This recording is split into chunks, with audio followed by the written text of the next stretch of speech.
Para começar, pode falar seu nome e a sua formação? Meu nome é Matheus de Oliveira Silva, sou bacharel em psicologia. Matheus, o que te inspira a seguir nessa carreira? O que te motiva na psicologia forense? O que me encantou na psicologia forense, que é inclusive o que mais me motiva também em continuar e avançar cada vez mais nela, é a imparcialidade que eu vejo que a mesma possui. Né? Não que as outras áreas da psicologia não sejam imparciais, mas, por exemplo, no contexto clínico particular, você pode atender quem você quiser. Se você não quiser atender determinada demanda, não quiser atender determinada pessoa, até mesmo para o bem dela, né? Porque caso você não consiga atender, você comprometeria até mesmo ali o cuidado com ela, você pode. Na área jurídica, né, na área forense ali, eu vejo que não existe essa questão de escolha, ou seja, eu estou ali tanto para o criminoso quanto para a vítima, ou seja, eu estou ali para o ser humano, independente do que ele tenha feito. Né? E quando a gente olha para o criminoso, isso não quer dizer que a gente se cega para a vítima, ou quando a gente olha para a vítima, a gente se cega para o criminoso. Eu falo que nós temos duas mãos, e eu posso estender uma para cada um. Então, essa imparcialidade foi o que me encantou e o que mais me motiva dentro dessa área. Né? Saber que eu vou olhar ali, eu vou ajudar o ser humano. Todos somos possuidores de direitos, independente do que fizemos ou do que sofremos.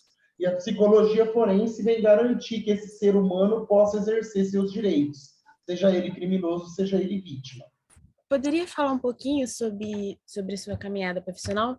Conheci a psicologia jurídica quando eu estava exatamente na metade do curso, né? Quinto semestre, etapa, período, cada lugar fala de uma forma. Eu conheci, então, eu tive a disciplina de psicologia jurídica e o estágio em psicologia jurídica. Então, ali eu conheci, me encantei.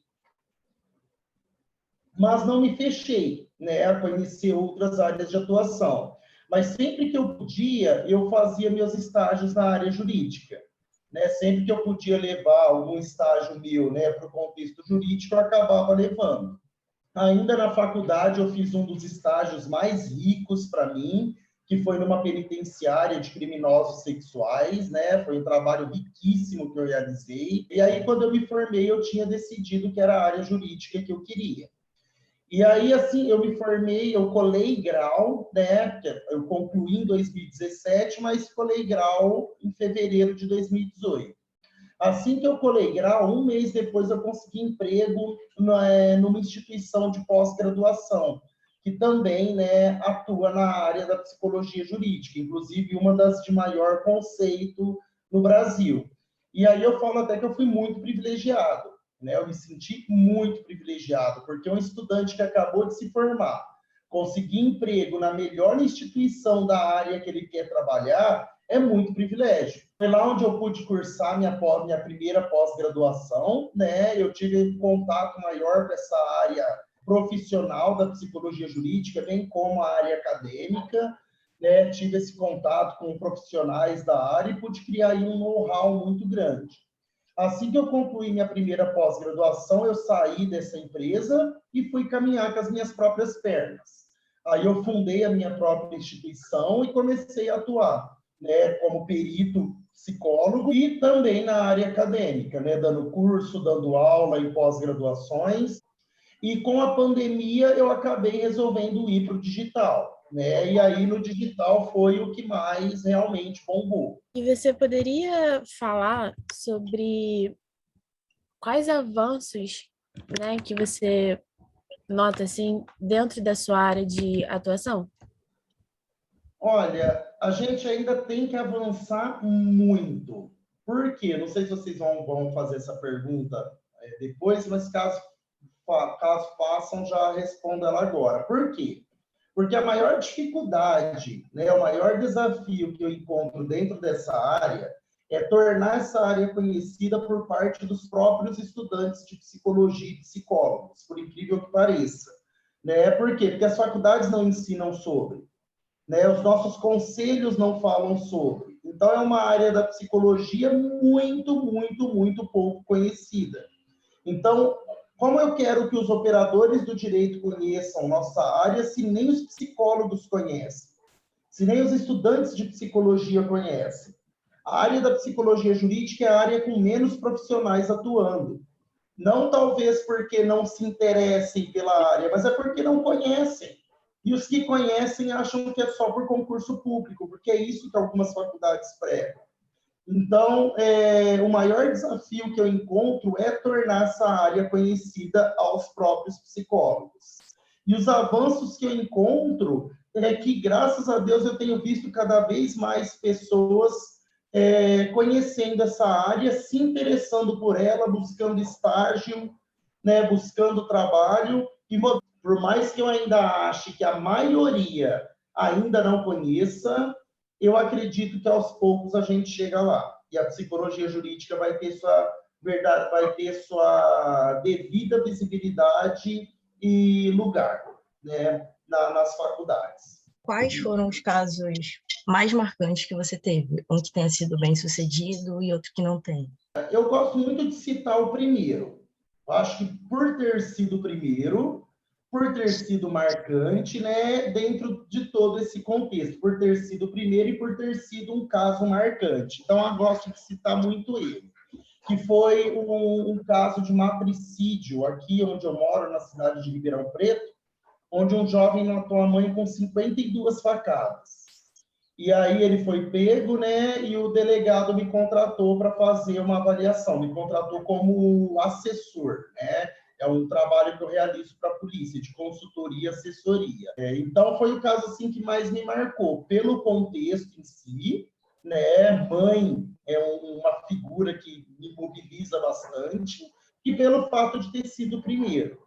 Eu lembro que mexeu tanto comigo que eu precisei marcar terapia no dia seguinte.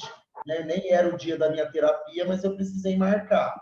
Consegui fazer o trabalho, né? Consegui ali suspender meus valores e fazer o meu trabalho, só que ele me mobilizou bastante, né? Ver as fotos da senhorinha morta, saber que foi o próprio filho que matou, dentro do contexto que aconteceu o crime, me mobilizou bastante.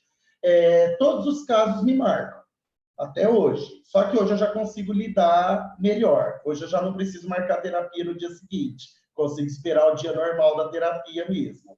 Mas eu acho que esse talvez tenha sido o mais marcante por conta de todo esse contexto. Qual seria a diferença entre psicopata e sociopata? Antes de responder, eu preciso contextualizar para vocês, tá? O termo sociopata, ele foi criado e utilizado durante muito tempo. Por quê? Porque se acreditava que o sociopata era a pessoa a sociopatia era um transtorno adquirido. Ou seja, a pessoa desenvolvia a sociopatia por conta de fatores psicossociais, por exemplo. E a psicopatia era vista como um transtorno biológico, ou seja, que a pessoa nascia psicopata. Hoje em dia já não é mais visto dessa forma. Tá? As próprias pesquisas sobre psicopatia avançaram e hoje em dia a psicopatia não é mais vista como um transtorno nato, e sim um transtorno que se desenvolve a partir de aspectos biopsicossociais. Com isso, a sociopatia caiu em desuso e se tornou um termo ultrapassado. Então, hoje em dia, a gente não usa mais sociopatia justamente por não haver diferença entre psicopatia e sociopatia.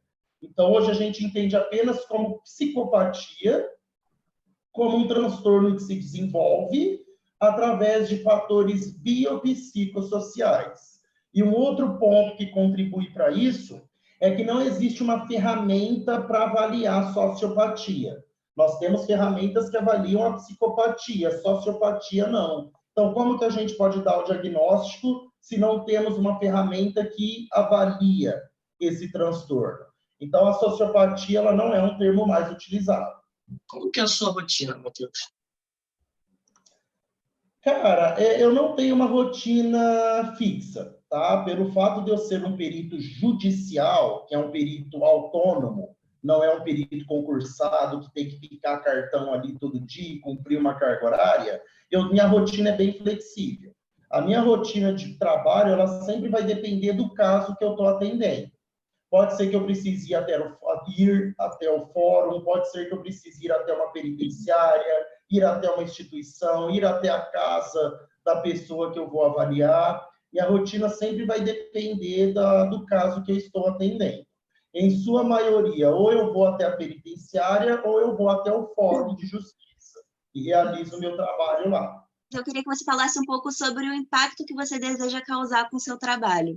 Eu lembro uma vez que um professor meu me fez uma pergunta parecida com a sua, dentro do contexto da aula, e eu falei para ele, eu quero um dia me tornar uma referência dentro da psicologia, mas ser reconhecido pelo meu trabalho, né? Não ser reconhecido porque sou famosinho, porque apareci na TV, não. Né? Eu quero ser reconhecido pelo meu trabalho. E olha que eu tenho muito caminho pela frente ainda. Eu falo que eu sou uma referência digital, mas eu quero ser uma referência acadêmica. Eu quero meu nome citado em trabalho, meu nome em livros, né? Eu ainda estou caminhando, né? Estou fazendo meu mestrado, estou sendo pioneiro numa pesquisa no Brasil de psicopatia em mulheres, inclusive. Então, estou caminhando para ser uma referência acadêmica também, mas ainda não sou. E aí eu vejo o impacto que eu tenho causado justamente apenas pelo fato de mostrar para o aluno, ó, psicologia jurídica existe, você pode atuar nela de tais formas e é possível, sim, você vir para essa área. Mas o impacto que eu ainda quero causar é realmente me tornar uma referência acadêmica. Mas no sentido do quê? Das minhas pesquisas contribuírem também para o avanço científico no Brasil, que é o que eu espero começar agora na minha dissertação. Porque não existe pesquisas de psicopatia em mulheres, não existe ferramenta para avaliar a psicopatia em mulheres, e é o que eu estou querendo elaborar com o meu mestrado. E para finalizar, qual conselho você daria para quem está iniciando nessa área? Se vocês querem aprender, por exemplo, sobre psicologia forense, criminal, investigativa, e vocês não vão ter isso na faculdade, busquem isso de forma extracurricular. Um dos maiores erros do estudante de psicologia é achar que a carreira dele começa quando ele se forma. E não, tá? A carreira de vocês iniciou no momento em que vocês disseram para si mesmos, vou fazer psicologia. Então, não se contentem apenas com o que vocês vão ter na grade curricular. Busquem conhecimento além do que o que a faculdade oferece. E isso, com certeza, vai fazer diferença para vocês lá na frente, pessoal. E quando vocês pegarem o diploma na mão, vocês não serão apenas mais um graduado dentro das estatísticas do Brasil, pois vocês já vão ter uma luz no fim do túnel ali a seguir. É esse o conselho que eu dou.